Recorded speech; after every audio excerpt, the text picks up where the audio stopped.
Hallelujah. Hallelujah. Ndabasuhuje mu izina ry'umwami wacu Yesu, amahoro abane namwe. Amahoro y'Imana yongera abane namwe. Ndanezerewe muri iki gitondo ko Imana ishoboje guhagarara imbere yanyu. Ikaba yemeye kuntuma kuri mwe ubwoko bwayo kugira ngo ubushake bw'Imana bube mubera. Ndashima Imana nanone kubw'umushumba wacu, nkuko mubizi niwe atugabye imbere kandi niwe abwirizwa n'umwuka ndetse akatugaba kugira ngo tubashe kuvuga ibyo Imana ivugana natwe mu gihe cyacu nk'iki. Imana imuha umugisha. Ndabashimira mwebwe abaririmbyi, ariko nabonaga muri benshi, ariko n'umundi n'abandi bari hanze ariko ubwo baragaruka. Abaririmbyi baririmbye neza kuva mu gitondo, bari buzuye umwuka w'Imana. Imana y'amahoro ibaha umugisha kandi impano yanyu Imana ikomeze kuyagura, ibuzuza ubwenge n'imbaraga. Izina ryayo rihabwa icyubahiro. Ndabashimira mwese mwaje mu nzu y'Imana, mukumva ijwi ry'Imana mukaryitaba kugira ngo muze dusangire ibyo data yabateguriye. Mugubwe neza kandi ndabizi ko aya magambo ari bubagirire umumaro mu izina rya Kristo Yesu. Amen. Tugiye kuganira amagambo Imana yampaye ngo mbaganirize. Teme tugiye kuganiraho iravuga ngo inyungu zo gukura mu buryo bw'umwuka. Mu mateme tugenda dutanga cyangwa inyigisho twigisha, hari inyigisho zoroha cyane kugira ngo umuntu abe excited. Hari n'izindi wumva ucecetse ariko zikora ibintu bikomeye mu bugingo bwacu, zidatuma abantu basaragurika, kuko ijambo ry'Imana muraza kumenya impamvu. Hari zituma dusara tukagenda, hari n'izindi inyigisho abantu bakiri abana akenshi baba badakunda, ariko kandi arizo zibasha kubakuza. Amen. Ibyo rero nibyo tugiye kuganiraho kuri uyu munsi. Muraza kumva impamvu Imana itanga impano zigiye zitandukanye kugira ngo Imana itugeze ku rugero, ku kigero cyiza, ku kigero cy'igihagararo cya Kristo Yesu. Reka tubanze dusome ijambo ry'Imana tubone kuganira aya magambo. John n'ubundi twakomezanya Abagalatiya ibice 4 umurongo wa mbere. Ndagira ngo twumva aya magambo, ndabinginze mwumva amagambo tugiye kuganira kuko data arashaka ko mubabo. Abagalatiya ibice 4 umurongo wa mbere. Ariko ndavuga yuko umuragwa iyo akiri umwana, ariko ndavuga yuko umuragwa iyo akiri umwana atagira icyo atandukanaho n'imbata. Atagira icyo atandukanaho n'imbata. Nubwo yaba ari nyiri ibintu byose. Nubwo yaba ari nyiri ibintu byose. Shyiraho wenda n'uwa kabiri. Ahubwo ategekwa n'abamurera n'ibisonga. Ahubwo ategekwa n'abamurera n'ibisonga kugeza igihe cyategetswe na se. Kugeza igihe cyategetswe na se. Imana iguha umugisha. Reka dusome mu rwandiko rwa mbere rw'Abikorinto ibice 13 umurongo wa 11. Rwa mbere rw'Abakorinto ibice 13 umurongo wa 11. Nyiri umwana muto navugaga nk'umwana muto. Nyiri umwana muto navugaga nk'umwana muto. Ngatekereza nk'umwana muto. Ngatekereza nk'umwana muto. Nkibwira nk'umwana muto. Nkibwira nk'umwana muto. Ariko maze gukura mva mu by'ubwana. Ariko maze gukura mva mu by'ubwana. Dusome no mu Befeso ibice 4 umurongo wa 13 na 14 kugira ngo tuganire aya magambo. Abefeso ibice 4 umurongo wa 13 n'uwa 14.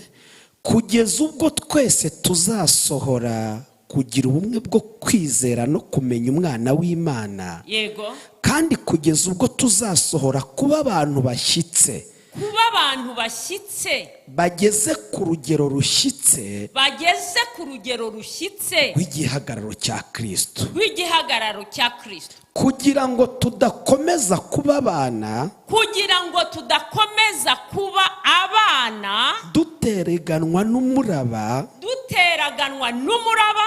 Tujyanwa hirya no hino. Tujyanwa hirya no hino. N'imiyaga yose y'imyigishirize. Yego. N'uburiganya bw'abantu. Yego. N'ubwenge bubi. Yego. N'uburyo bwinshi bwo kutuyobya. Amen. Imana ibahe umugisha. Haleluya. Tube turekeye aho, tube dufunze Bibiliya, hanyuma mu nkurikire tuganire kuri aya magambo tuvuze. Nababwiye ngo tugiye kuganira inyungu zo gukura mu buryo bw'umwuka. Nimba mvuze ngo inyungu zo gukura mu buryo bw'umwuka, nuko hari ahandi dushobora gukura, hari izindi nyungu zo gukura mu bundi buryo, mu buryo bw'umubiri. Iyo umwana avutse mu buryo bw'umubiri, ababyeyi barishima akivuka. Ariko kuvuka umwana ngo aguma ari umwana, akaguma ari umwana, ntacyo byaba bimariye umubyeyi kuvuka k'uwo mwana. Niyo mpamvu igihe cyose umwana avutse agomba guhabwa amata, agomba konswa kugira ngo agire igikuriro cyiza. Muri icyo gikuriro murabizi neza ko nk'umwana akivuka, akenshi badukonseye nk'ababyeyi yuko umwana tumwonsa amezi 6, nubwo akenshi bidakunda gukunda wenda kubera akazi, ariko ubundi batubwira kumwonsa amezi 6 tutamuvangiye bikunze kugira ngo umwana abone intungamubiri zose ziva mu mubyeyi, ziva mu mashereka. Amashereka y'umubyeyi ni ndasimburwa burya, nubwo binanirana tukabaha amata, ariko ibiva muri ayo mashereka buriya ni ibintu medecine itakora ngo ishobore, nubwo babyimita, nubwo babigerageza, bakagerageza gukora amata afite wenda icyo yamarira umwana, ariko hari ibintu batageraho biva mu mashereka y'umubyeyi. Iri jambo rero bivuga iki? Uko Imana ishaka ko abana bayo bavutse bakura, ishaka nayo ko tunywa amata y'umwuka adafunguye. Muzabisoma mu rwandiko rwa Petero, aho ijambo ry'Imana ritubwira ngo tugomba gukuzwa tukanywa amata adafunguye. Kubera iki? Nuko hari ayandi, iyo bivuga ngo adafunguye nuko hari ayandi afunguye. Cyo kintu muracyumva? Amata adafunguye nuko hari ayandi mata afunguye. Hari ibyo wanywa bifunguye, ariko Imana irashaka ko tunywa amata y'umwuka adafunguye. Haleluya! Kugira ngo dukure tugere ku kigero cy'igihagararo cya Kristo Yesu. amen. Iyo umubyeyi afite uwo mwana abamurera ngo azamuviremo azabuha umumaro. Ukiri mutoya bagushyiraho ibintu byose, bakakugaburira ibintu byose bifite intungamubiri zose. Indyo bakakugaburira indyo yuzuye. Indyo yuzuye irimo byose, ibitera imbaraga, ibirinda indwara, ibigukuza neza, irimo ibintu byinshi kugira ngo umwana atagwingira. Kuko iyo umwana agwingiye ntacyo yimarira ubwe, n'ubwenge bwe ntibuba develope neza, nta n'icyo amarira sosiyete, nta n'icyo amarira n'umuryango we. Turi kumwe? Umubyeyi agashyiramo imbaraga kugira ngo umwana akure neza. Yamara kumugaburira bya bindi amagambo batubwira, bamubwira ngo iki ntikibaho, iki ni kibi, iki ni cyiza, bakagenda bamwereka ingero z'uburyo agomba kubaho, agomba kwitwara muri iyi si. Niko n'Imana rero abana bayo ishaka ko babaho. Ijambo ry'Imana ryatubwiye ngo aha muri iki gitabo cy'Abagalatiya ngo nicyo gituma umurongo wa mbere, iyo umuntu akiri umwana, umuragwa, iyo akiri umwana ntabwo akiri umwana atagira icyo atandukanaho na gato n'imbata. Ngo ntacyo atandukaniraho n'imbata. Garura irya mbere, ngo nubwo yaba ari nyiri ibintu byose. Uracyumva icyo kintu? Ibintu byose nibye, ariko ntacyo atandukaniyeho n'imbata imurera. Ahubwo asigara ayoborwa n'imbata kuko akiri umwana. Asigara atwarwa n'imbata cyangwa se n'abamurera, akabaho mu buzima bwabo, akabaho mu buzima bo bamugize gute, bamupangiye. Ni ukuvuga ngo ushobora kuba ufite ibintu byose, ariko kuko uri umwana utazi ubwenge, bakagupangira ibyo bashaka kandi ibintu ari ibyawe.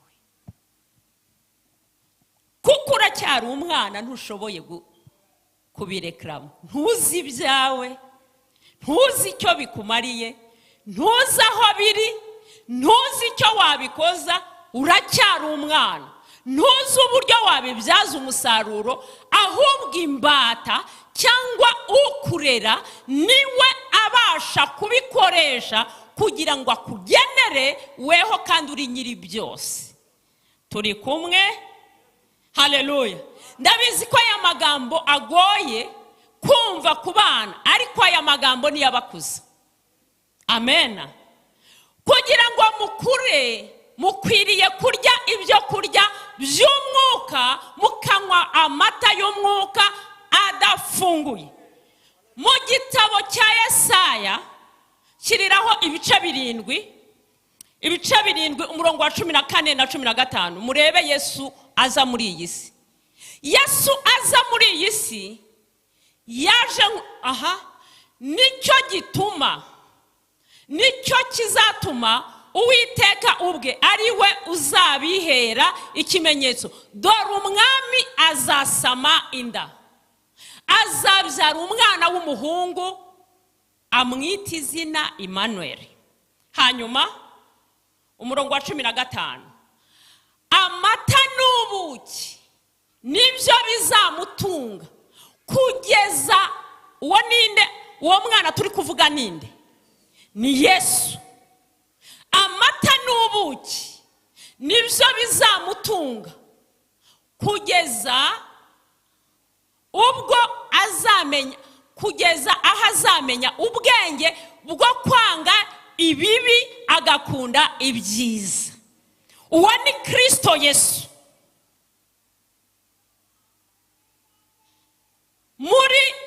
Muri Luka ubutumwa bwiza naho hakatubwira ngo uwo mwana aragarakura agwiza ubwenge.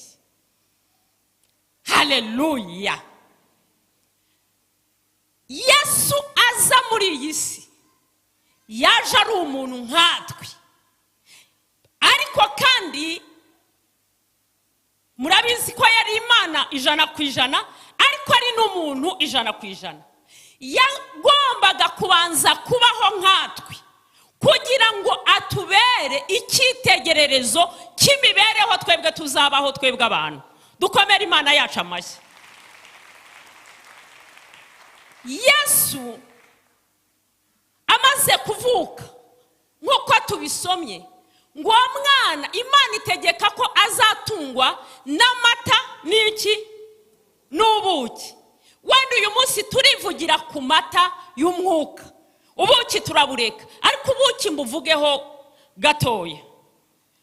Umuntu ariye ibintu by'ubuki, ubuki hari ibintu byoroshye, ubuki ntiburyoshye, ubuki buraryoshye, buraryohereye. Umuntu wese, abana iyo bakiri abana bakunda ibintu biryoshye gusumba wenda amata. Ugasanga wamuha ice cream ukishima, wamuha bombo akishima, wamuha biscuit, wamuha za shokora, nubwo bya bintu byose byica amenyo, ariko umwana nibyo akunda cyane kuruta amata. Abana rero ba mu buryo bw'umwuka bakunda inyigisho nyine zibabwira ko bagiye kubona amazu, bagiye gutabarwa, bagiye kubona, mbese bagiye kubona amaviza, bagiye kubona ibitangaza, bagiye kubona. Abana barabikeneye, ariko ntibabikeneye iteka, kuko babiriye iteka barwara ntibakura. Niyo mpamvu iri jambo ry'Imana twasomye mu Efeso 4 haruguru, ubundi hatangira hariya ku murongo wa 13, ariko muri 11 ho hatangira havuga ngo nuko aha bamwe kuba intumwa ze, hanyuma n'abandi kuba abahanuzi, n'abandi kuba ababwiriza butumwa bwiza, n'abandi kuba abungeri n'abigisha. Kubera iki Imana yashimye ko haba mu itorero impano zigiye zitandukanye? No kugira ngo biriya bintu byose, impano z'abariya abantu zose zegerane. Gira ku murongo wa 12, kugira ngo abera batunganirizwe rwose gukora umurimo wo kugabura iby'Imana no gukomeza umubiri wa Kristo. Haleluya. Ntabwo umuhanuzi wenyine yakubaka ubugingo bwawe, ntabwo byashoboka. Ntabwo umwigisha wenyine ari we yahora abadudira yigisha wenyine ngo mugire hari ikindi mubura. Ishyiraho n'ababwiriza butumwa bwiza, igashyiraho abahanuzi, igashyiraho babandi n'abungeri. Haleluya. Kugira ngo twese dutunganirizwe rwose gukora umurimo w'Imana. Haleluya. Noneho dukure tugera ku kigero cy'igihagararo cya Kristo Yesu, kuko ari we rugero rwacu. Amen. Urugero ni Kristo, niwe banze ryo kwizera, niko ijambo ry'Imana ritubwira. Niyo mpamvu hariya batavuga ku wundi. Kristo rero nk'uko narindi kubabwira ngo arakura, abyarwa nk'umwana w'umuntu, ariko nawe agenerwa ibizagira gute, ibizamutunga.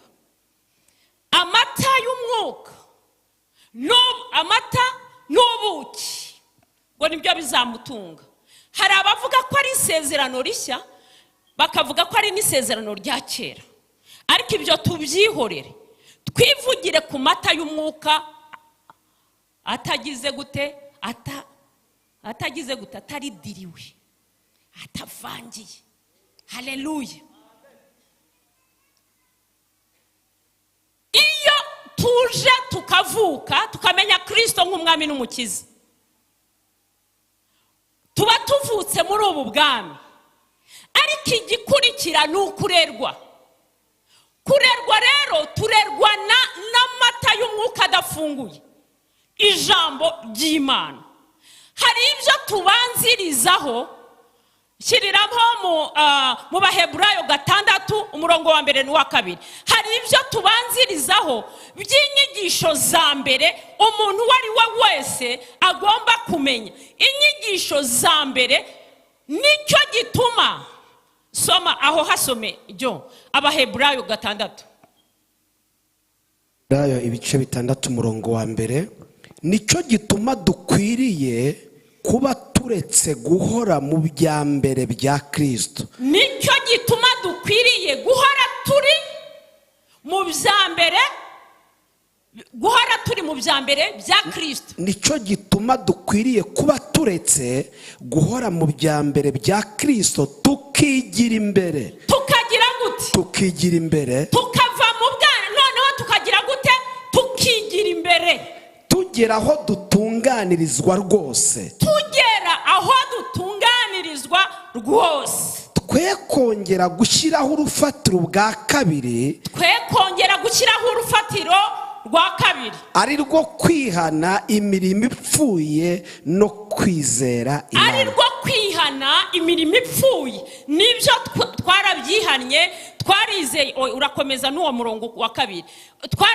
Dukizwa twarabyihanye, ariko nanone ntitwahora twihana ya mirimo twihanye ya mbere, imirimo ipfuye. Niyo mpamvu iyo tuvutse tugomba kwihanira kureka ibyo, tukabirenga mu mirimo ya mbere ya kamere, tukayirenga, noneho tugakomeza iyindi ntambwe.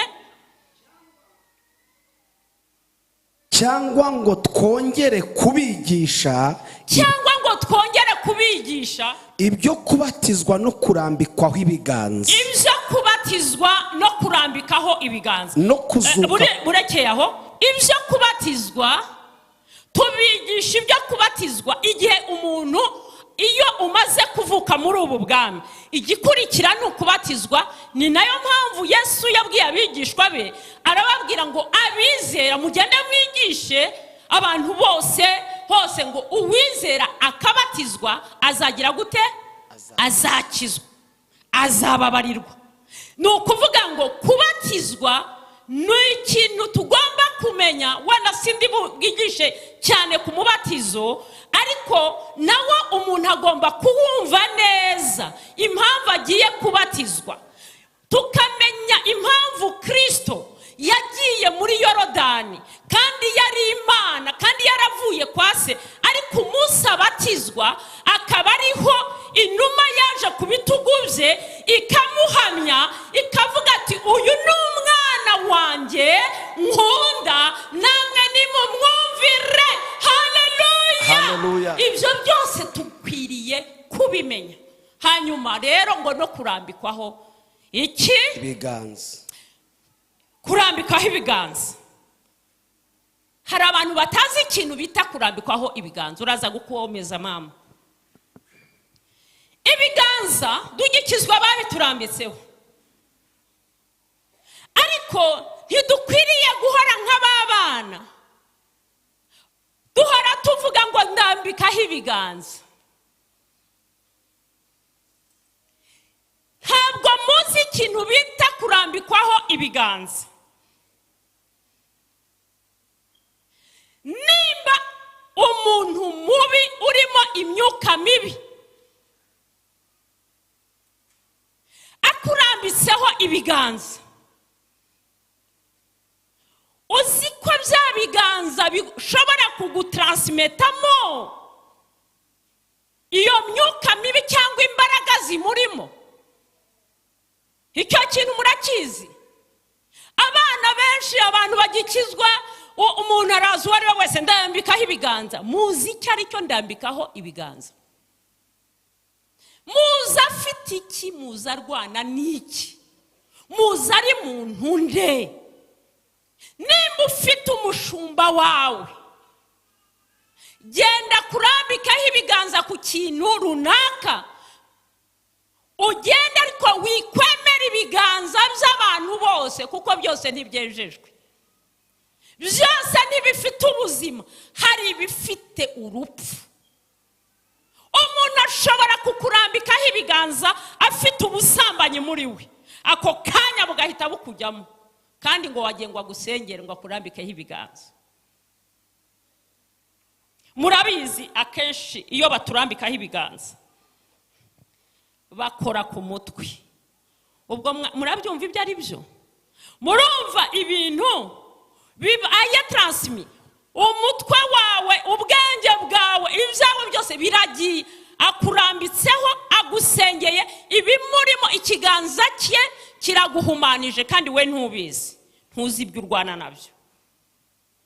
Nimukemere ko abantu bose babarambikaho ibiganza.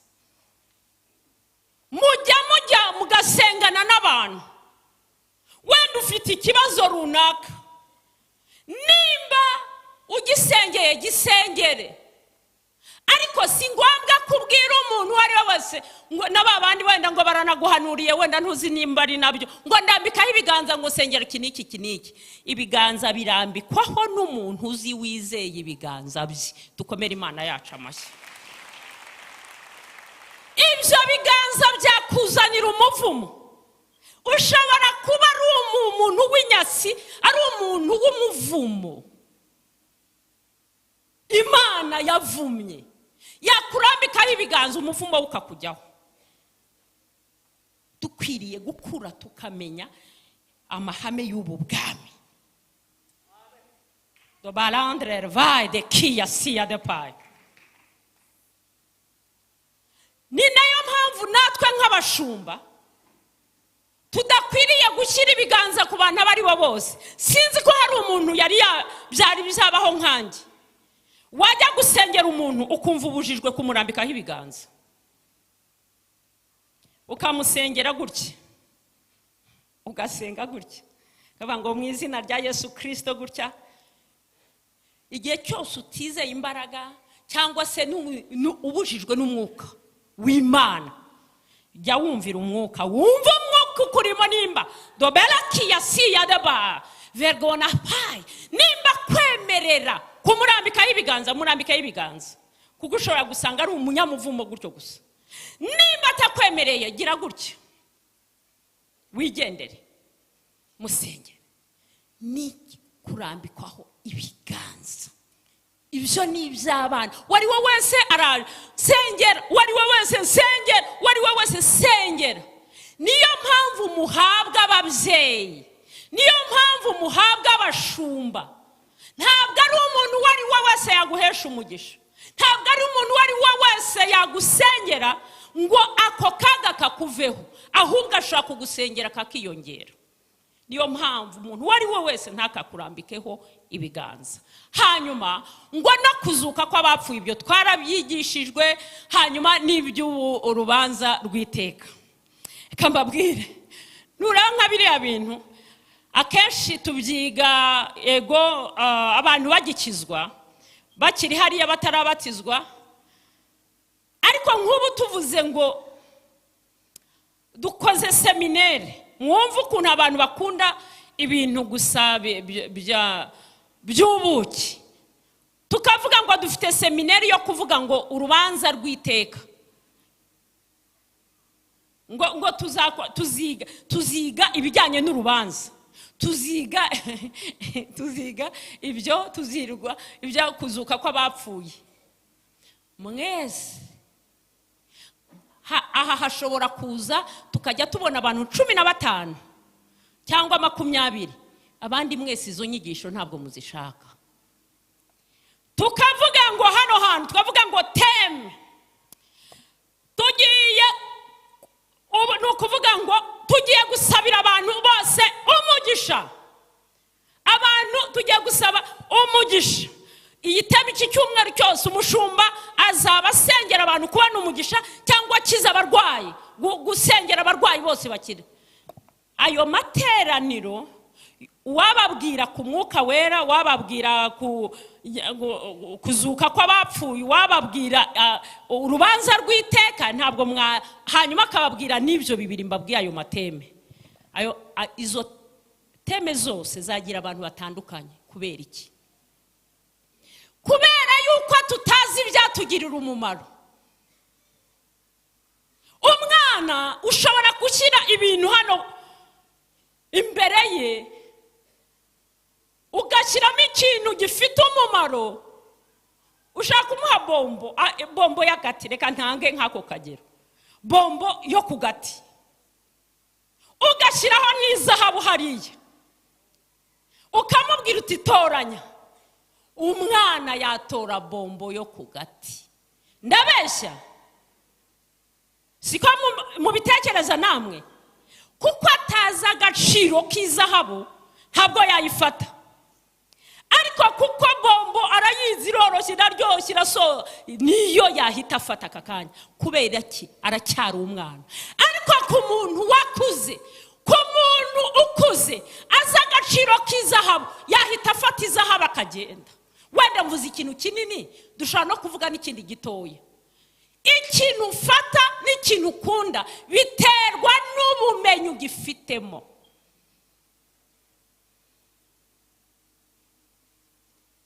Imigisha ni myiza, twese turayikeneye. Gukira indwara twese turabikeneye. Ariko hari ibintu tugomba kumenya nabyo. Muri iyi si tukiri muri ubu bugingo, ntabwo twese tuzakira indwara, ntabwo twese tuzakira. Ndabagushije ariko ndababwiza ukuri. Ntabwo twese tuzakira, ntabwo twese tuzabona amazu tubamo. Hari abandi Imana yavuze ati wowe uzayubaka bayabemo. Ntabwo twese tuzatunga amamodoka, hari abazajya mu mamodoka y'abandi. Ntabwo twese tuzabona ibyo tugendaho. Hari abandi Imana yategetse ko bazatungwa n'amafaranga yawe, uzayabaha kuri moto, uyabahe no mu mamodoka. Weho harimo abantu bazamira gutyo. Kandi ibyo ntibisobanura ko Imana ikwanga. Dobela kiyasiya deva. Ibyo ntibisobanura ko Imana ikwanga. Nimba utabonye inzu ntubone amamodoka, ntubone ibintu, ntubone amafaranga wenda ngo agera ku rundi rwego, ntibivuga ko utari umugenzi w'Igisiyoni. Kuko dati cyareba n'ubugingo buhoraho, n'ibyo duteganiriza, n'ibyo amaso atigeze abona. Ibi byo muri iyi si ni iby'akanya gato. Belatevide payi, wabyawe n'umugore arama igihe gito, kandi ngo cyuzuyemo imiruho, cyuzuyemo ibyago, cyuzuyemo imibabaro. Ibi byose ni iby'akanya gato, n'ababihawe barabisize. Ni iki gituma turirira ibintu bizasigara muri iyi si, kandi tuzabaho iteka tukabana n'Imana. Dobela kiyasiya deva, bela ngona yasiya de payi. Hari ikintu bita ubuzima bw'iteka. Alavahi de payi. Ugera are fini do pe oskia de ba do veke do kela vai asike. Ugera ku buzima kuri efini, ubuzima tuzabanaho n'Imana ntibufite imyaka. Muri iyi si uzagira 80, uzagira 50, uzagira 70, uzagira 70 ingahe, ariko uzayivamo. Iyo ni ubusa. Iyo urebye igihe tuzabana n'Imana, topeye isiya, nubwo wageza mu 100, iyo myaka ni mike. Nubwo wageza mu 120, iyo si ikwiriye kukutuma wunama ukareba isi cyane.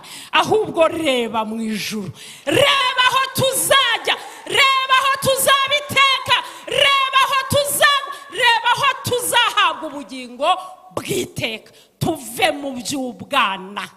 Dobelandre vai. Kumurwaye ntabwo bivuga yuko wahemukiye Imana. Yes, yadepa. Kuba ukennye ntabwo bivuga yuko Imana ikwanga. Kuba hari ibyo ukennye ntibivuga yuko uri umwanzi w'Imana cyangwa uhora urwaye cyangwa uhorana ibyago. Ntabwo ari ibyo, ahubwo bisobanura yuko turi mu isi kandi si kwanga kandi satari yawe. Iwacu ni mu ijuru, niho dutegereje umukiza ko azaza. Topervaidekia seva dobelangena yasia. Iyo uri iwanyu pekeye, iyo uri iwanyu ufatwa nk'iwanyu, ariko iyo uri mu mahanga, amahanga agufata uko ashaka. Sikaya topeye vaidekeya topele vadepai oledergena pai. Turi mu isi tugendera mu mategeko y'isi. Uyu mubiri uragukubita kuko ari umubiri tuwurimo, ni umwanzi. Hoze vakiye dopergena vai. Turi muri ninde muntu nababwiye ngo turi mu mahanga. Jya navukiye mu mahanga, twiga twari twarabimenyereye, n'abambanjirije n'abari bakuze. Twageraga kuri examen national, concours national, twebwe abanyarwanda bagashyiramo difference y'amanota 10.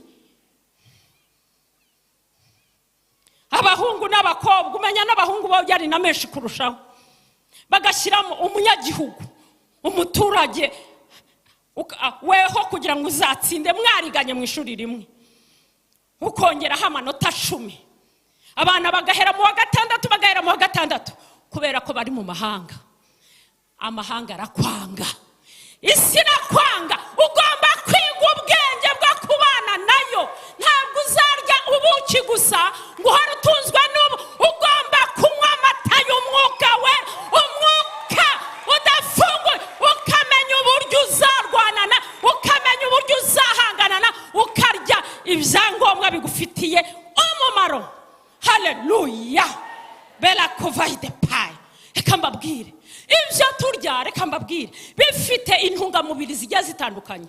Nasomye the atopa amavitamine amwe wenda nivugire nka vitamine A. Vitamine A ituma umuntu abona, areba neza. Buriya hari abantu batagira amavitamine A bakareba, iyo umwana akivuka ntababona. Icyo kintu murakizi, ntababona. Iyo tukivuka hari ibintu tuba tutabona, tukaba tutabona. Hanyuma nyuma y'amezi uko nyina agenda mwosa, ageraho nk'amezi 2 akakanura, agatangira kubona. Natwe rero mu buryo bw'umwuka, natwe hari ibyo dukeneye kugira ngo tuvuka turi impumyi. Twararirimbye ngo nari impumyi rwose. Harya twari bayiririmba ngo iki? Ngo sinari nzi Yesu wavuye mu ijuru. Urabyumva? Ngo nari mbocwe mu mwijima mwinshi, turi impumyi. Ngo sinari nzi Yesu wavuye mu ijuru, ngo ariko yambohoye ingoyi zose nari mfite. Amen. No kuvuga ngo tuvuka iyo turi mu byaha tuba turi impumyi. Ariko ijambo, uko tugenda turya ijambo, uko tugenda twonswa, uko tugenda turerwa, tugenda dukanura, tubasha kubona, tubasha kumenya, tubasha gusobanukirwa. Nk'uko Yesu bavuze ngo atungwe. Yesu se ntiyari umwana w'Imana, ariko avuga ngo nace mu mubiri, abanza atungwe n'amata n'ubuki, ngo kugeza igihe azamenyera, ngo akamenya gutandukanya ikibi ngo ni icyiza. None se ko yari Imana, ni gute atarazi gutandukanya ikibi n'icyiza? Aha illustration bitwereka yuko aha yari umuntu nk'uko natwe turi. Amen. Hanyuma rero biba bisaba aya magambo yose mufata, haraza ameze nka vitamine A kugira ngo uve mu buhumyi. Urebe ko abantu bose atari abakozi b'Imana. Abantu mwirwa muhinduka inyuma y'abantu bose mukagira ngo n'abakozi b'Imana. Abandi bafite imyuka mibi birirwa babashyiramo. Ariko mwari mwabona ukuntu nuko bafunze bene ibyo bintu byose babifunze bipfuye. Uzi ko hari abantu bajyagaho twebwe twaturiye, ntimumenye uwari ariko ibyo wenda barabinyature n'undi aha barabimwaturiye. abantu mwitwa ngo mwagiye ngo gusenya ngo agiye kukudelivera yarangiza akagusambana. Iyo deliverance yo gusambana ni deliverance ki? Yesu ni wa delivera. Haleluya! Yesu ni wa delivera. Ni wakora deliverance nzima. Adukura mu mwijima akadukura mu byaha akaduha ubugingo bw'iteka. Hanyuma ngo bagiye kugusamba ubwo bakongereyemo imyaku n'imikoshi magana utamenya ibihumbi bizajye ahantu utamenya. Hanyuma ukajyaho ngo wariwe wese ngo abana nibo birirwa biruka inyuma y'abahanuzi. Mukwiriye gukura. Twavuze ngo mu Bagalatiya nubwo umuragwa yaba ari nyiri ibintu byose yakiri umwana ategekwa n'abagaragu, ibi bintu byose n'ibyawe. Kuki wirirwa wiruka inyuma y'abahanuzi? Iby'Imana yategetse. Umuririmbyi yaravuze ngo imigisha yose yo mu gakiza k'Imana narayihawe mu gihe nihanaga ibyaha. Dukomere Imana yacu amashyi. Niki gituma wirirwa udatuje udafite? Kuki tubuze kwizera Imana yacu ngo wumve ufite ikizere cy'ubuzima? Uzi ko ubwoba ari bwo butujyana kuraguza. Ubwoba ni bwo butujyana. Kandi reka mbabwire, Imana ishaka ko muva muri ibyo bintu mukayimenya nkayo. Erega Imana iratureberera kandi umuhanuzi ntacyo arema. Icyo nicyo ngiye kukubwira. Umuhanuzi ntacyo arema, cyakora ashobora kwerekwa ibyawe. Hari abantu musenga kuko bababwiye ko ibintu ari bibi. Mana yanjye bazi no kubatera ubwoba. Ngo mbonye umwana wawe w'imfura bigenze gutya, ngo mbonye umugabo wawe bigiye kugira gutya, ngo mbonye ngo bateze hano, ngo mbonye ngiye kubona mbona zigiye kubica mwebwe. Hanyuma ukavuga ngo ubu ngiye gufata amasenge, ngo mfatiyeho ngiye gufata amasengesho y'iminsi 3. Hari igihe bayabategeka, wayategetswe n'Umwuka wera w'Imana. Abantu bazirirwa erega ijambo ry'Imana riratubwira ngo dusengeshe Umwuka iteka ryose. Amen. Dusenge nta kitwirukankanije. Nibyo Imana ishaka. Ngambwira nk'ubu unjeho ntujye usura na rimwe. Hanyuma kuko ugize ikibazo ati kirangirira kwa mama Bishop ugahituza. N'umuntu ahora azi wanjye buri munsi. Abo bantu babiri baje wanjye nakumva ndi nakemura ikibazo cyandi cyuhora iwanjye. Imana rero reka mbabwire, tuyisanga iteka. Ntabwo tuyisanga kuko dufite ibibazo, tuyisanga kuko ari Imana yacu, tuyisanga kuko ari Imana yo gusengwa. Ni data wa twese. Ntabwo badutera ubwoba ngo tujye gushaka Imana. Hoya, Imana tugomba kuyishaka iteka tukayisenga kuko ari Imana. Ariko umwana muto azahora yiruka bamubwira turapfuye ati naje Mana. Kandi rero buriya munabirebye neza nta nubwo aba yagiye gusenga nawe ahita ashakisha umuhanuzi bari bugira ati ndebera ndapfa ndakira, ndebera niba bivuyeho, ndebera ati fata amasengesho y'iminsi 2. Wayibwirira koko wasenze utarinze kubwirizwa ni turi kumwe duhereza Imana yacu icyubahiro.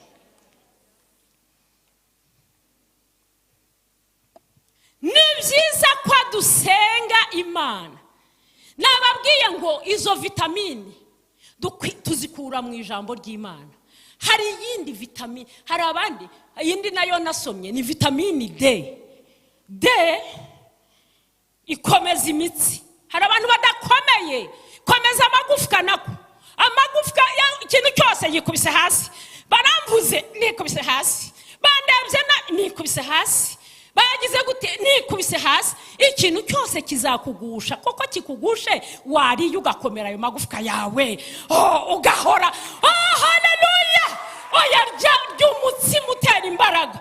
Ikintu cyose bamvuze muri korari ndagiye. Hari abangize gutya baba we hituboni yaba twebwe twebwe twarirutse kuko mwatuvuze tuba tugeze muri ya mashyamba ya Kongo cyangwa twarayarenze cyangwa twarageze iyo za Amerika tuba tugeze hano kuko ibaze ibyo mwebwe mutuvuga ibaze bya mugezi batibaze ibyo muvuga abashumba tuba tugeze tuba twarageze twararenze nawo weho ngo barakuvuze mvuye mu itorero baramvuze hariya hantu ntabwo basuye nabyaye ndigendeye ara nta rukundo ruhaba ntabwo byageze gutya narabahamagaye n'amaguru umushumba ntabwo yitabye ndigendeye igihugu zakimaze amaguru hamwe Imana twamenye nimwe y'igishura cyatabutsemo kabiri kugira ngo umuntu wese agere ahera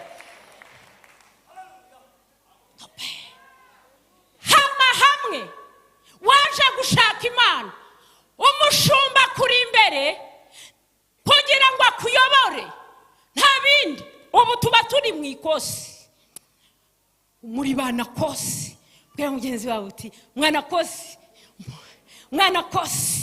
turi bana kosi mwige neza ikambabwire uzi ko abana aribo basakuza muzi induru y'abana ega tuba turiho tugira ngo turebe ko mwagabanya induru mwirwa muvuga reka tushiremo turebe ko mwakura mukagabanya n'induru muzarebe mwana akantu kose ahari umwana ntabwo binanira ahari abana benshi baba bariho barira baryana inzara bimana ibijumba bimana inuze bakubitana bagira gute ariko ahantu hari abakuru baba bahugiye mu mirimo impamvu wirirwa usakuza wirirwa uvuga ibi wirirwa uva hano ujya hariya n'amagambo wava hano ujya hariya n'amagambo biriya ni ukuri umwana umukuru arakora kuko abazi uwakorera abazi uwamuhamagaye abazi ko adakorera umuntu ntabwo mwaje ngo mukorere bishop nuko yabahagaze hano akababwira ngo mukorere Imana umuntu wamenye Imana umuntu mukuru azahajya umuntu azi ubwamakorera umuntu azi ko iby'isi byose azabisiga nubwo waba ufite amaromoroka 1000 ngiye kukubwira we wicaye hano nubwo waba ufite konte iriho amamiliyari ngiye kukubwira we wicaye uzayasiga abatayaruhiye bazayarya ubaye umunyabwenge wakwinvestisa mu gihugu ujyamo ahatari inyenzi ahatari Vaida pa wakwinvestisa hariya ntabwo umuntu wakuze bamubwiriza gukora umuntu wakuze arikoresha umuntu wakuze aribwiriza we impamvu birirwa bababwira nuko mukiri abana mutazi ubwami murimo mutazi uko bukorera mutazi n'inyungu zabyo mukirirwa buriya nturebe iyo avuze nka kuriya abantu baba barebye hariya umva yarekeye aho yagira gute arabwira ko mutabikora muracyari abana kuko gukorera Imana ni inyungu z'umuntu ku giti cye kuruta kuba inyungu z'umushumba mukuru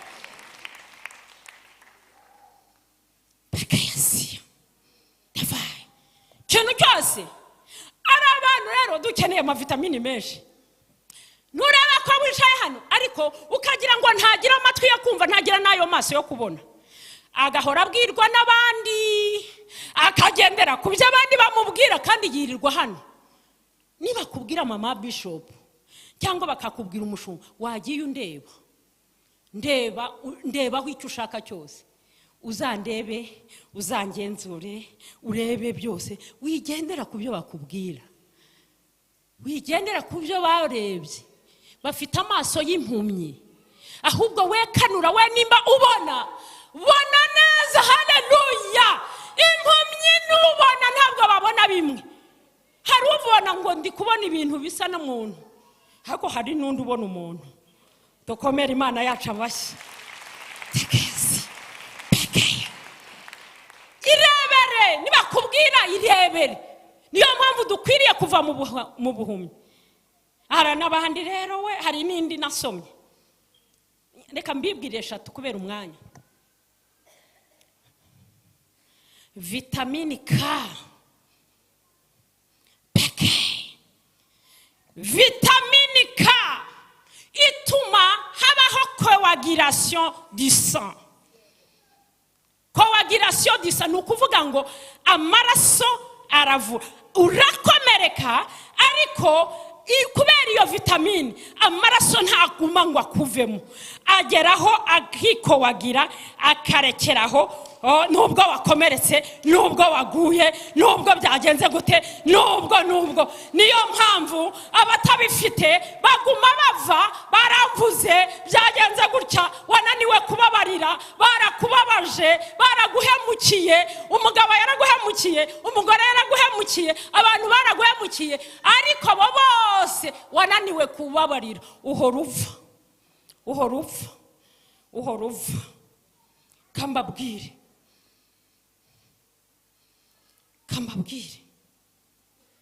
ufite iyo vitamine. Ijambo ry'Imana ryaratubwiye ngo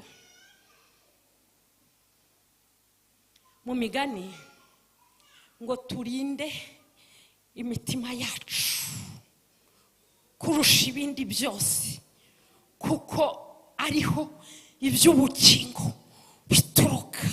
Dukwiriye kurinda. Rinda umutima wawe, wikwemera ngo amacumu reka maze nkubwire. Ubu koko bazareka kutuvuga, ariko wikwemera ngo bipenetre bijye mu mutima wawe. Bazareka kuguhemukira no kuguhemu, numva bazaguhemukira. N'uwo utari wizeye, n'uwo utatekerezaga, bazagukomeretsa, bongera bagukomeretse kuko turi mu isi kandi nabo n'abantu.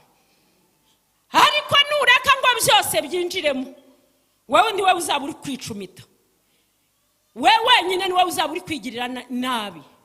Imana yaratubwiye ngo tujyane ingabo. Shira ingabo ku gituza cyawe, pekela vaide paye, tugendane ingabo idukingira kwizera nk'ingabo idukinge. Ibyo se bakuvuga bigutwaye iki? Topele vadeke dukomere Imana yashamashingwa na kimwe. Ubu hari abantu mwebwe mwirirwa musubizanya n'abantu ku status, ugashyiraho ngo ngiye gushyiraho ijambo, narisoma aramenya ko ari we ndi kubwira, agashira ibaze n'ukuri kw'Imana ngo aramenya ko ari we ndi kubwira, ugashyira kuri status. Hari ngo nuko jya nabizi ngo hari igihe ngo uvuga ngo abandi bose ndabafunga ngo abari wabibona. Ibyo bintu mujya mubikorara ngo ugafunga abandi hakareba bushaka kugira ngo ubabwire. Yo umva uwo mukirisitu Mana yanjye, umva ukuntu abantu barushye. Ubundi ukirirwa usura amastatiya ibyo yashyizeho, kandi ari kukubwira none niwe umwigemuriye. Byari biri kuri statiye, urashaka iki? Ngo dore ngo nijye yabwiraga. Ako mwarinze imitima yanyu.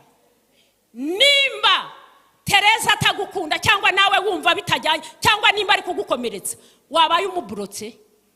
Wabrotse ibyo bintu byose. Ndagira ngo nkubwire, broka ibyo bintu byose bikumara bituma utabona amahoro. Nikize wabrotse ibyo bintu, ibintu wihamagarira, wabrotse ibyo bintu. Uramuhamagarira iki se nimba gutesha? Iyo umuhamagaye buri gihe, iyo umuhamagaye urakomereka, wamubrotse, waretse kumuhamagara. Dukwiriye gukura kugira ngo duhore tuvirirana. Mvira ngo yankomera ageze bapfuye, ukarara ukanuye we yasinziriye. Ariko mwumva ukuntu Satani agirana. Ukarara ukanuye ngo yambwiye, ukabibana umugabo akagukomeretsa akakubwira ikijambo, akagona nawe ugasigara ukanuye. Urabyumva amezi agashira ukimutekereza, cyangwa umugore cyangwa n'undi wari we wese. Washyizeho ingabo, wabyihoreye ukareka kubyinjiza ko umuntu wese ko ntawe burande kambabwire nubwo umugabo ari uwawe cyangwa umugore ari uwawe hari ahantu mutazajyana pesi la vaida pa hari ahantu mutazajyana Yesu niko ngiye kurangirizaho Yesu muri Luka ibice 2 Yesu igihe yajyanaga na Yosefu na Mariya yaragiye afite imyaka 12 aragenda bajyaga i Yerusalemu bajyaga bagenda buri mwaka bajya kwiga mu nzu y'Imana hanyuma ngo basubiyeyo igihe kirangiye basubiyeyo Yesu arasigara ngo arasigara ajya mu basaza ajya mu bakuru Yesu nawe yashakaga kumenya ibyo bavuga ibyo abasaza bakora ngo baramushakisha muri bene wabo baramubura bamubura ahantu hose ngo babona nyuma y'iminsi 3 ngo hanyuma ati ariko ati koko ntabwo uzi ko papa nawe ko ngewe na so twahangayitse kubera twakuze ati ibyo ni iki ati ariko ntabwo muzi ko nkwiriye kuba mu rugo rwa data uzabwira umugore wawe ko ukwiriye kuba mu rugo rwa so uzabwira umugabo wawe ko ukwiriye kuba mu rugo rwa so uzabwira abana bawe ko ukwiriye mu rugo uzabwira akazi kawe ko ukwiriye kuba mu rugo rwa so ariga yigira ku bantu hari abantu rero bayobye bumva ko no kuza mu materaniro atari ngombwa kuko Bibiliya bahora muri Bibiliya bubitse imitwe hari umuntu hano twegeze kugira akajya haba n'indirimbo ntabwo zamufashaga akajya ahora ari muri Bibiliya kandi bene abo kugwa kwabo ni ibyavuba cyane muri Bibiliya hari abandi bahora muri Bibiliya akumva ko atazigishwa n'abantu niyo mpamvu Imana yashyizeho abakuru yashyizeho abashumba kugira ngo mubigireho mujye muza hano mufate amasomo kugira ngo mugende mwaplike hasi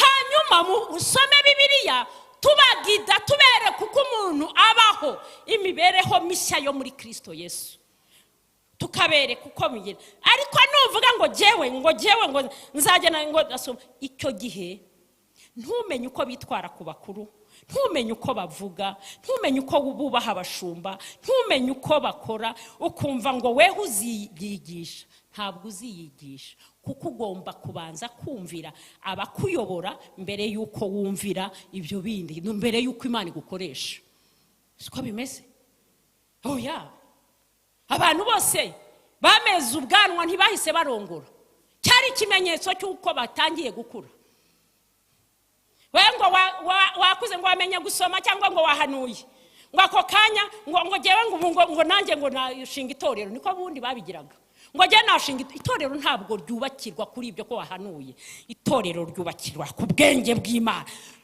ryubakirwa ku guhishurirwa niyo mpamvu muri za nyungu nubwo ntazenimeye zose Paulo yandikiye Abefeso mu gice cya mbere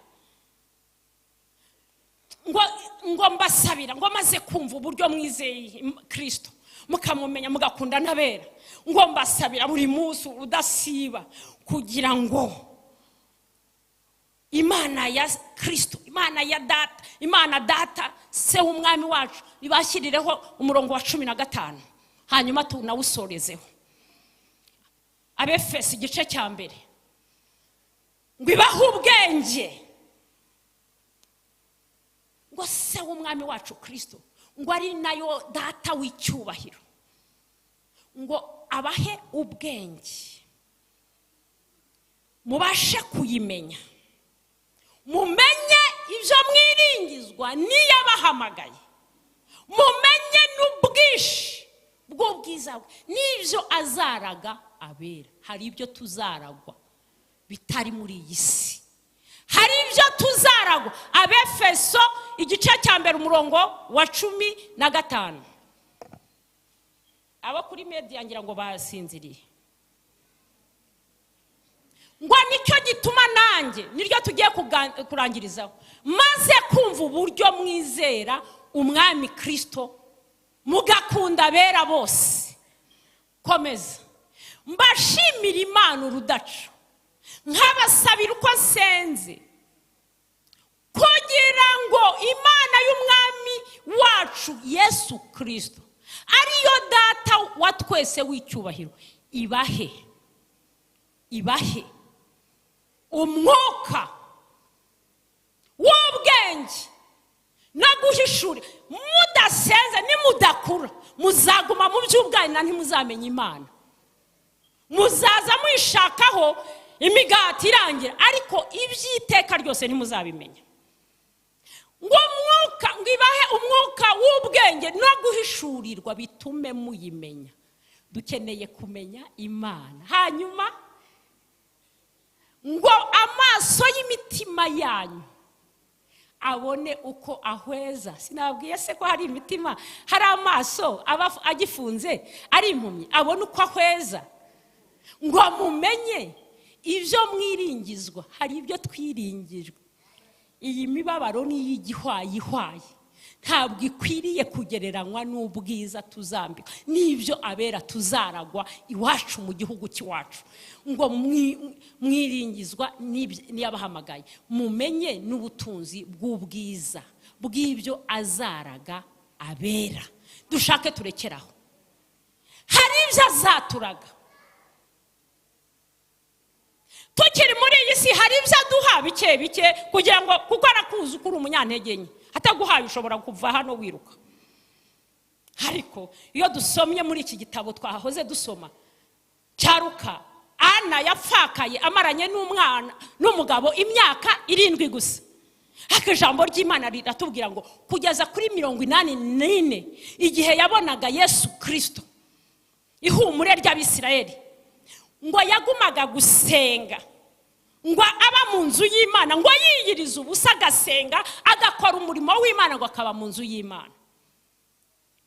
Nyamara ubuzima bwe bwari bwarasharire. Ni ukubera iki wasenga ufite ibibazo? Ni iki cyatuma ukorera Imana kandi ufite ibibazo? Nuko ugomba kubanza gusobanukirwa yuko ibi bibazo ari ibyo mu isi, ariko data hari ahandi atujyana. Ukamenya ko isi atari yawe, ukamenya ko kuba wagira ibyago biri normal. Hari abantu bavuye ku Mana kuko ngo itabahaye ibi, kuko itabakoreye iki, ngo nanjye ngo Mana ngo n'ukuntu nagukoreye. Ntabwo kuba warakoreye Imana ari byo bidetermine uko oya iwacu ibihembo byacu biri mu ijuru. Dukomere Imana yacu amashyi. Rero nugira ngo ibihembo byawe biri hano muri iyi si gusa, yego hari ibyo avuga ngo tukiri muri iyi si hari ibyo azaduha, ariko hari ibyo aduha ku bushake bwe. Ntabwo ari mwese mubifite. Ubundi se ntitwamenye Imana. Ubu turi hano ntitwamenye. Ngaho mbwira baza mugenzi wawe uti ibyo ufite, uretse umugabo n'umugore, uti ibyo ufite n'ibyo ufite. None se twese ntidusenga? Abana afite si bufite, amafaranga afite si ufite, ubuzima afite si bwufite. Hari ibintu bigiye bitandukanye. Ibyo ni iby'isi, ariko ikintu dufite duhuriyeho ni ubugingo bw'iteka. Ibyo azaraga abera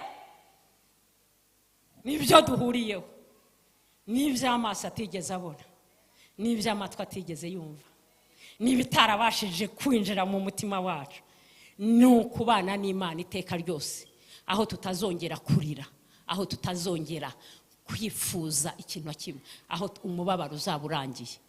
Korera Imana. Ndarangije. Korera Imana ugifite uburyo. Korera Imana nk'umwana wakuze, ujye ureka kugomeza usakuza yewe. Korera Imana kuko iyi si tuzayivamo, ni y'akanya gato. Iminsi ufite ntiwayimenya, niyo ufite sinayimenya, ariko kimwe nzi nuko mu ijuru nzajyayo, sinzi imyaka nzagenderayo, nawe sinzi iyo uzagenderayo, ariko uzagenda, uzava muri ubu buzima. Ariko uzajya he igihe waviriye hano? Ubu urumva ukorera Imana nk'umuntu ukuze, cyangwa urasakuza gusa nk'umwana? Tugiye gushima Imana, tugiye gusenga Imana. Nako ni mwese nimuhaguruke dusenga Imana idukuze, itugeze ku cyiciro cyiza. Umuntu arakura akava muri ibi akagera mu bugimbi, akagera muri adolescence, akagera muri age ya maturité, ya adulte, ukakura. Tuve mu bwana, tureke kuramizwa amata ya buri munsi, ahubwo dufate n'ibikomeye. Mujye mumenya ko nituhura n'ibibazo tuzaba turi muri iyi si, atari uko Imana yatwanze ngo tuyiveho. Tugomba kumenya yuko tugomba kwihangana. Utihanganye ntuzabona Imana, utihanganye ntuzaba muri iyi si. Niyo mpamvu ibikomokeye byose ubiteye ngo amabuye ngo byagenda gute, ntabwo byashoboka. Ugomba kureba Yesu, niwe banze ryo kwizera. Twongere dukomere Imana yacu amashyi.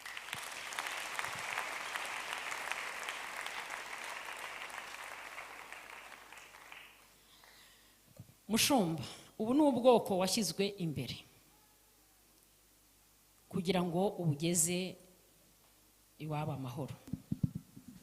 Ni wowe wo kubasabira kugira ngo bagere ku kigero cyiza cy'igihagararo cya Kristo, badatereganwa nkuko twabisomye n'imiyaga ngo iyo ari yo yose y'uburyo bwose, ngo n'imyigishirize y'abantu bingizwa bwenge ngo atari imwe.